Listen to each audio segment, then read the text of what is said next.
Donc, initialement, qu'est-ce qui t'a excité dans le fait de reconstruire l'Afrique?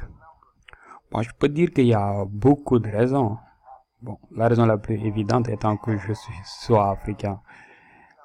Vous savez, mon père est une personne très prévenante et il voulait s'assurer que mes sœurs, mes frères et moi soient nés aux États-Unis pour que nous n'ayons pas de problème d'immigration. Donc, à chaque fois que ma mère tombait enceinte, elle prenait le billet et puis après, elle retournait au pays.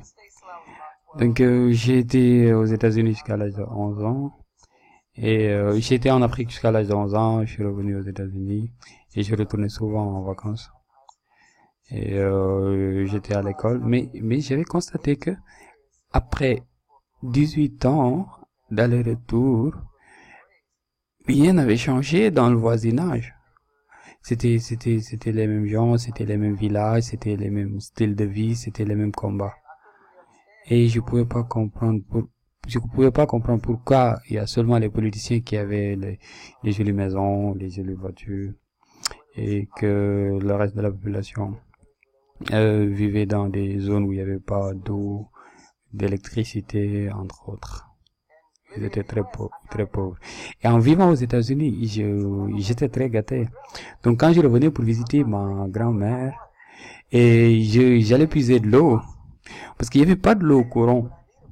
Et lorsque j'avais besoin d'eau, j'allais avec ma tante jusqu'au puits et j'essayais de transporter de l'eau à travers les bassines. Et il y a autre chose que je vais vous raconter. Les femmes en Afrique sont tellement braves, ils peuvent prendre une bassine d'eau de cette taille, mettre ça sur leur tête sans toucher avec les mains. Et moi j'ai des problèmes vraiment pour transporter de l'eau. Et je me suis dit qu'il fallait que quelque chose change. Et en retournant en Afrique, j'ai tenté de faire ce changement. Et partout où il y a des possibilités, il y a des avantages. Et je regarde cela du point où 15 ans après tout ça, je suis devenu cet artiste célèbre avec des connexions, avec des gens que je connais. Et je peux utiliser ces relations pour impacter en Afrique.